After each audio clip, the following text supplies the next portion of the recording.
everyone, and welcome to Piercing Realtalk episode 3. I am here with Ruben Lew. He is a body piercer I've known for a while, since he was a young little piercerlet, a little piercer puppy. I think you were 18. Yeah. He pierces in Tijuana, Mexico, at Tia Juana Tattoo. Yeah. And we are in lovely Texcoco, Mexico. We're here for the Latino American Body Piercing Association Conference for 2017. It's pretty much an all Latino and Spanish speaking conference. People come from all over Latin America, even from Brazil. We have a lot of people speaking Portuguese here, though they understand Spanish, thankfully.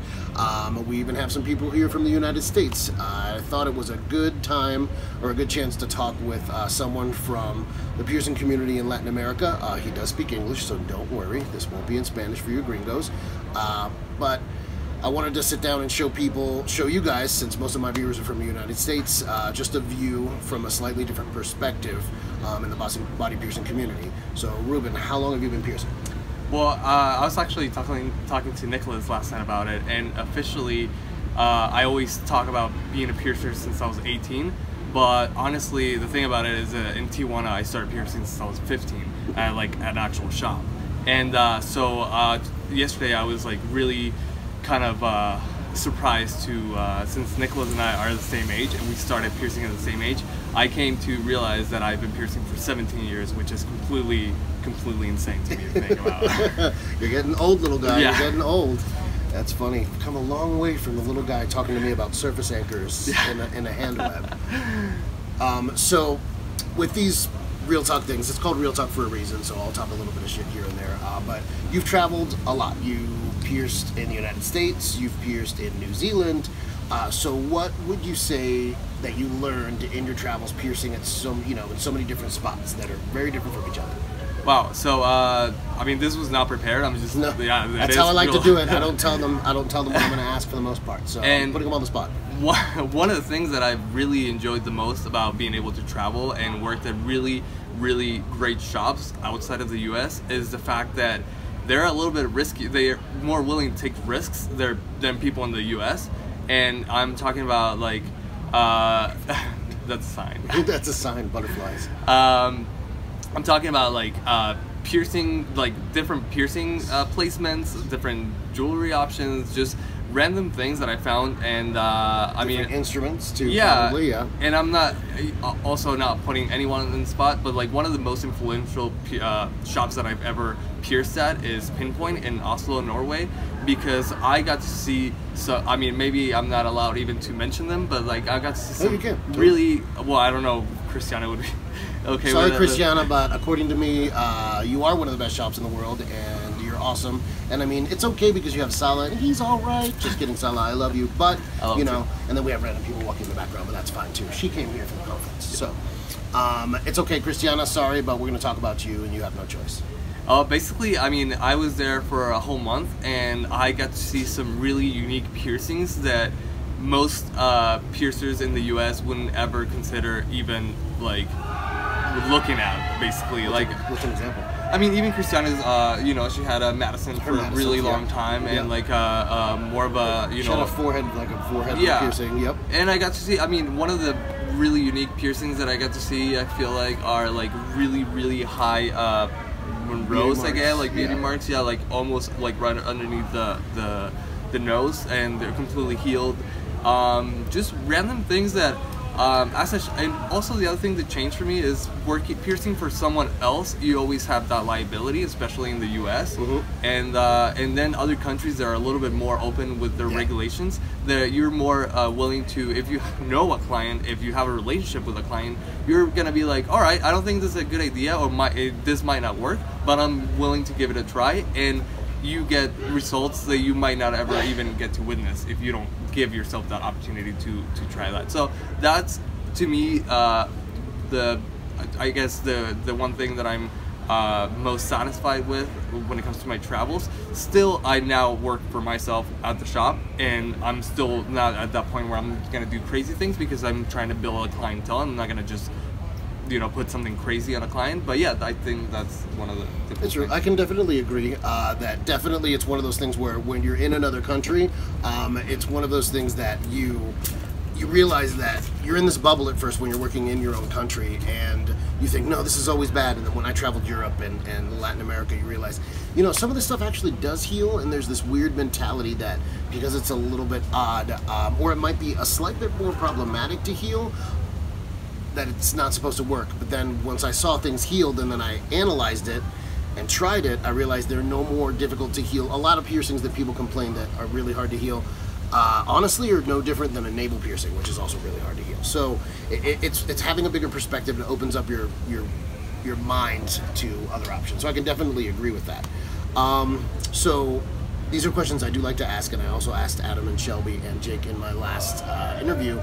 What is your favorite piercing to do? Definitely, septum piercings are my favorite piercings in general to do, to look at the jewelry options. Just, yeah, I love septums.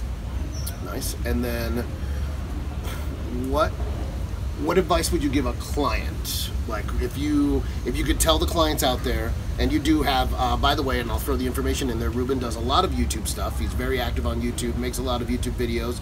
Some of them are in Spanish. And I just had my 10-year anniversary for my first video, which at the beginning, it wasn't the intent to create an audience, but it was just there, and yeah. And he does some really well put together YouTube videos. I'll put a link at the end and in the description, so you should check his stuff out. It's really well edited. My shit's really ghetto in comparison to what he does, so definitely check him out.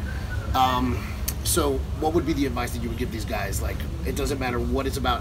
What would you tell a client that's on the internet looking into piercing? As a client, right? Well, as a piercer, what would you tell a client? Yeah. Just in advice. First thing that comes to your mind, the advice that you have for the people in the internet land that are clients or potential clients. Yeah, it's a really weird thing because clients are not really supposed to know all the information that we have. So when you go to a piercer and they tell you like, oh yeah, externally threaded is the best thing, and you know, they can give you information that might not be the best, but because you don't know better, you're I guess you allow yourself to believe that that's the truth. And I think that there's certain organizations that are dedicated to providing the most accurate and the most up-to-date information. So I would say that you know, even though people are not necessarily like super impressed when you walk, you know, when you see all the certificates, but I think it's definitely important as a client to make sure that your piercer is well educated, and the only real way to know is by them having these certificates. And I feel like that's, I mean, obviously this is just one point that I can make, and it's the first thing that I can think of. Again, I'm being put on the spot, but I definitely do think that having, especially like longevity, being able to provide that with certificates.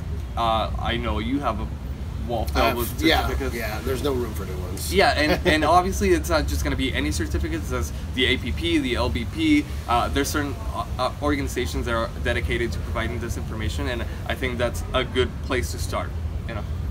Perfect. Now, similar question, but to piercers. What advice, or what do you have to say to the piercers out there that could be watching your videos, my videos, videos on the internet? What do you have to say to the YouTube piercing Go world? take those classes. And it's not only just because of the classes. Like one of my favorite experiences about being here, especially being in Tijuana, so far away from the industry itself in Latin America. I'm like really far away, even though I'm in Mexico. I get to come here and experience this overwhelming warmth of love and community, and it's easy to throw words out there to try to explain or communicate what this experience is like, but honestly there's no way to really describe it. It's a really honestly magical experience, and this is speaking particularly about the LBP, but yeah, any of these organizations, they do have their congress, and if you go there you'll get to experience the classes and the certificates, but also the experience of being around other piercers, which is also great. Yeah, it is. The conferences are always a really good experience, and I mean, pretty much all of the ones that I've been to have been a good experience in one way, shape, or form. I think here our connection is just that we are Latino, we are Spanish speakers. Spanish was my first language. I'm assuming it was yours growing up in Tijuana, so it's that connection, and being Latino, we tend to be a very warm and emotional people, so I think that's definitely a big aspect of it as well. So what is one thing that you hate or don't like right now about like either the piercing community or even just the internet. Let's start with the internet piercing situation. In my last video, I went off on several tirades that some people enjoyed. Some people probably got a little sandy butts about it. It just the ignorance that people think that they know because they have piercings.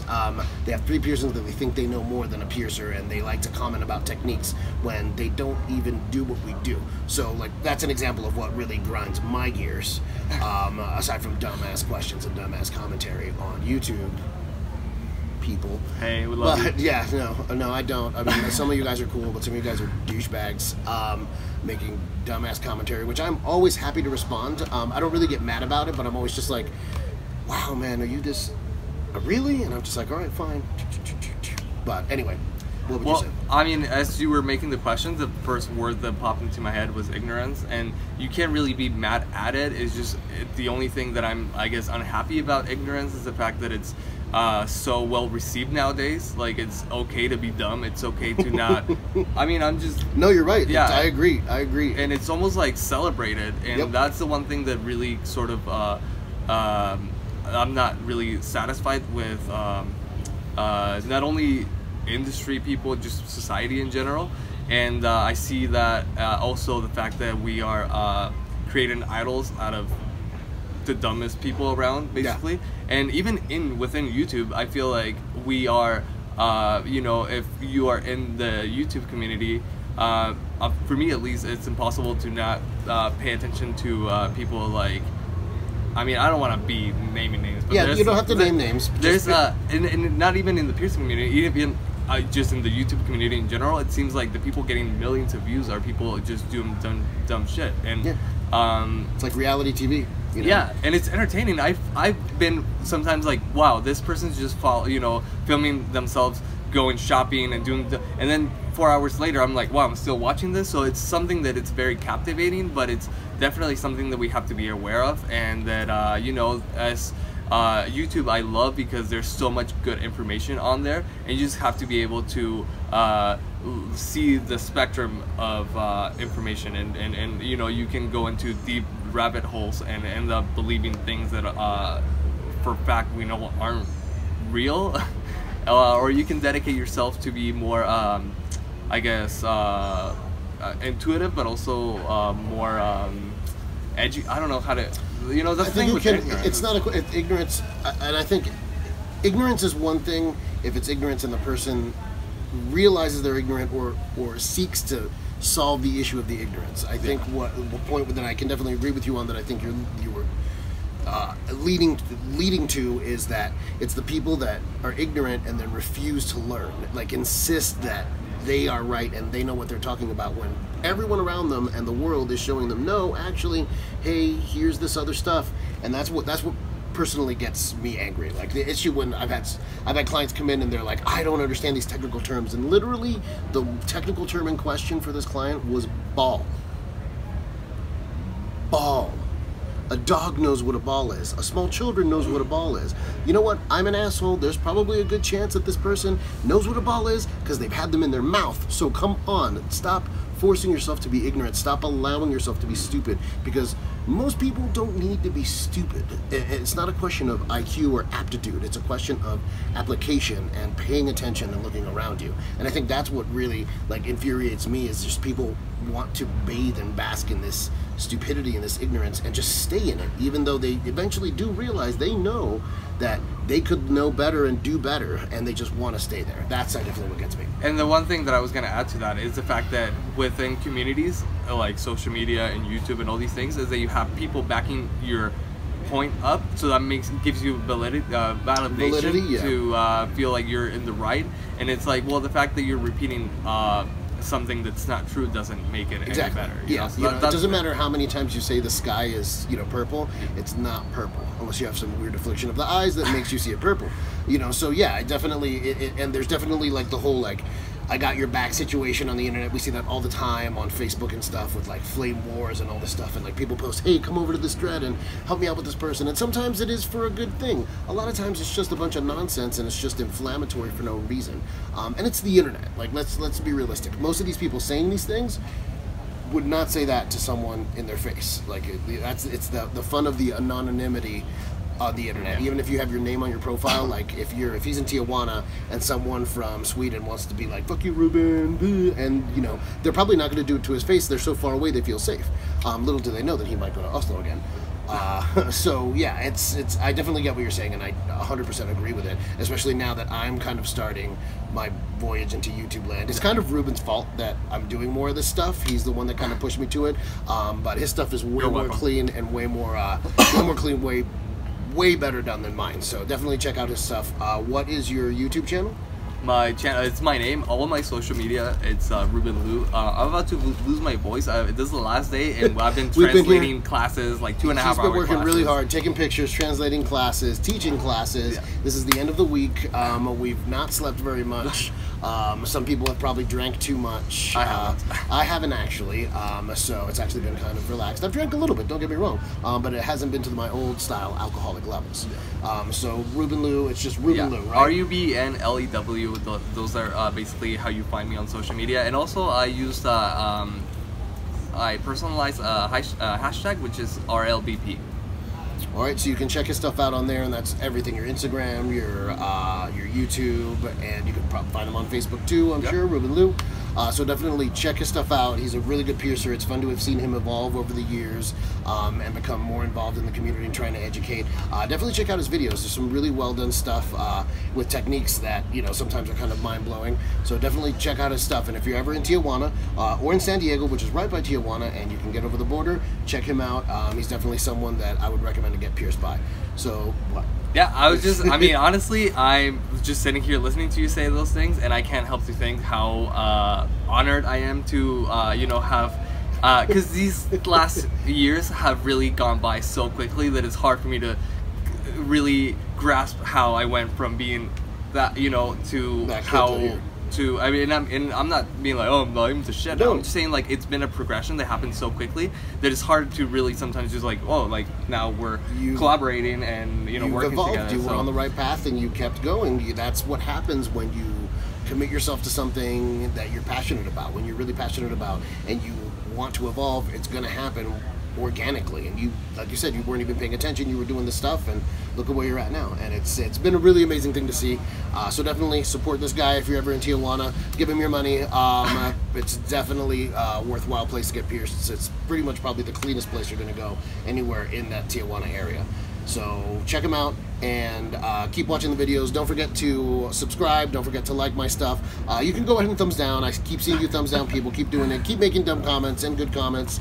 Either way, it is fun and amusing to interact with you guys. I actually did a little bit of it here showing other people, and we all kind of laughed at some of you people. Sorry, because you just don't think before you type, or you think that you know something when you really don't have experience doing stuff. So anyway, you guys have a good day or night or whenever you're watching it. It's day here, but I'm still kind of tired because we really didn't sleep a lot because last night was the banquet dinner, and I didn't go to bed till 4 in the morning. So yeah, exactly. So thank you, and thank you guys. Have a good night. Love you, Luke. I love you too, buddy.